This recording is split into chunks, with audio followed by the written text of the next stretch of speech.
Hey mga brods, may balita nga po tayo dito po kay Jetroy Rosario. Dahil ito na nga ay sinabi nito ni Mr. Snow Badwa na ito pong si Jetroy ay is being targeted by TNT Tropang Giga. Pero mga brods ito pong San Miguel Beerman is also in the hunt para nga makuha ito pong si Troy Rosario mga brods. Pero may mga Japan B-League teams naman na gusto rin kunin ito pong former Gilas Pilipinas big natin. So mga brods ito pong si Troy Rosario ay matagal na itong gustong kunin talaga ng SMB. So dati pa yan last season yung simulang bumagsak ito sa Blackwater Bossing from TNT Tropang Giga. Mga brods, ito ay gusto talagang kunin ng SMB. So itong si Jetroy, syempre mapapaisip ito. Syempre galing na siya dyan sa TNT Tropang Giga kung saan pinamigay siya para lang makuha nila si Calvin Octana via 3-team trade. Pero syempre may tampuhan na rin dyan mga brods. Kahit sabihin nating trabaho lang. Pero ito pong si Troy Rosario, kung wise ito mag-isip, syempre sa SMB ito pupunta. Alam naman niya, ito pong SMB, may potential din itong manalo ng kampyonato.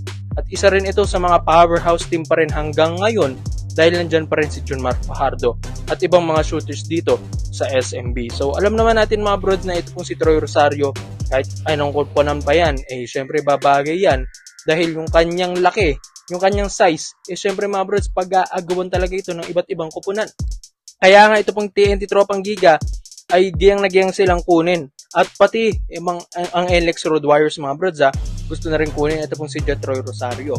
Pero ito pong SMB, isa ito sa mga pinakamalaki na kupunan dito sa PBA kung saan sila ang isa sa mga bibigay ng matataas na sahod mga brods dito po sa PBA natin. So ito pong si Jetroy, syempre mapapaisip na ito.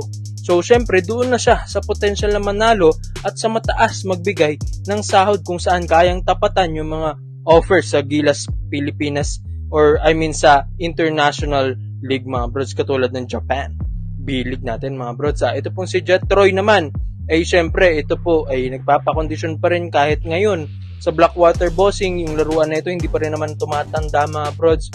Kilala rin naman natin si Boss Al Francis Chua. Kapag gustong niya yung player na yun syempre kukunin niya. Alang-alang lang mapalakas ang kanyang tatlong kupunan dito sa PBA dahil alam naman natin ito pong si Boss Al matagal na niyang minamata ito pong si Troy Rosario. So syempre sa lahat po ng mga SMB fans, alam naman natin na gustong gusto rin nila ito pong si Jetroy.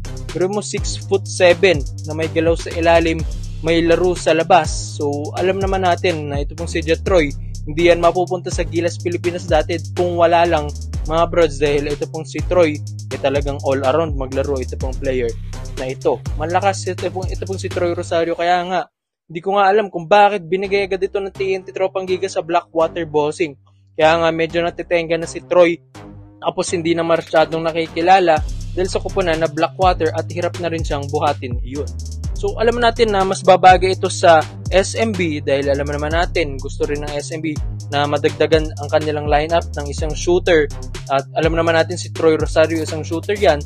Tapos mapapakinabangan pa nila ito sa depensa, sa rotation ni Coach George Gallant at iba pang mga plays ng SMB at mapapadali na rin ito kay Junmar Fajardo kung meron ng threat sa labas at mas madadagdagan pa ni Jetroy Rosario mga brods sa SMB. Ikaw mga brods, kung ikaw si Troy Rosario, sa tingin mo sa tatlong offer na yun, kanino ka? At sa tingin mo sa lahat po ng mga SMB fans, dapat bang kunin nila si Jetroy? Komento nga lang po nyo mga brods at isa-isay natin yan. Dito naman po tayo sa kabilang balita naman natin mga brods. Ito nga pong si Calvin the Beast Abueva is back sa Asian Games. So congrats dito kay Calvin Abueva at good luck na rin dahil next week na rin ang kanilang tune-up games. At ngayong September na rin ang laban ng Gilas Pilipinas. So alam naman natin na gustong-gusto rin ni na Coach Tim Con at Boss Al Francis Chua na ibalik ito pong si Calvin Abueva sa Gilas Pilipinas dahil kailangan nga rin ng angas sa ating lineup sa Gilas mga brods. Pero ito may mga nakikita tayong reports or vlogs dito po sa PBA Moto Club mga brods kung saan mga brods ini-interview ito ni Rico Mayro Hoffer. Ito pong si Calvin Abueva sa PBA Moto Club. So mga brods medyo may lang itong reports natin dahil syempre credits din sa PBA Moto Club kung saan sa pag-interview ni Rico ang former PBA player natin dito kay The Beast, Calvin Abueva. Sinabi nga dito ni Rico Meyerhofer at tinanong niya na ano ang mga kupunan na pwedeng puntahan ni Calvin Abueva at yung pangarap niyang kupunan bago siya mapunta dito sa PBA.